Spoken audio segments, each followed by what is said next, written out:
In recent years, more and more information has come out on the benefits of zone two training. And zone two training is your low to moderate intensity cardiovascular training lasting anywhere from 45 minutes to 2 hours and beyond. And zone two training has been shown to be beneficial for increasing your aerobic base, so increasing cardiovascular capacity. It's also been shown to be beneficial for fat metabolism.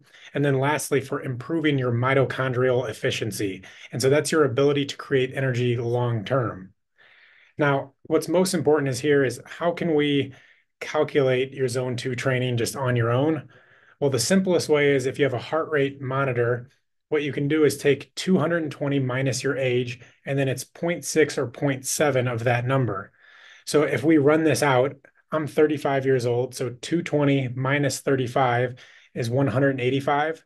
So that would be, that's quote my max heart rate. Now for zone two, we need to go zero point 0.6 to zero point 0.7 of that. So if we take 185 times zero point 0.6, that's 111 beats per minute. If we take 185 times zero point 0.7, that's 129 beats per minute.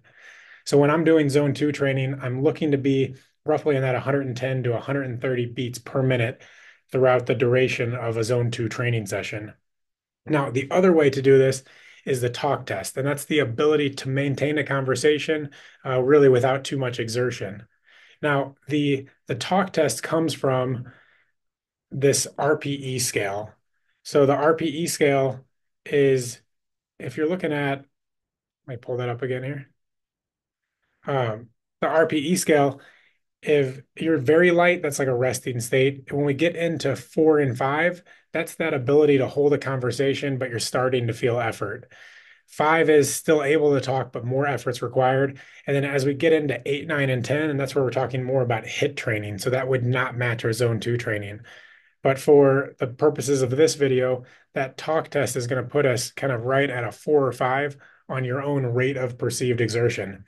Now, that's a subjective scale, but it is still shown to be highly effective on your own perceived rating of how hard you're working is a great way to measure where you're at on this scale. So the two ways that I like to use are both the talk test, so using the RPE, the rate of perceived exertion, or if you have a heart rate monitor, you can take the 220 minus your age, and it's going to be zero point 0.6 or zero point 0.7 of that number.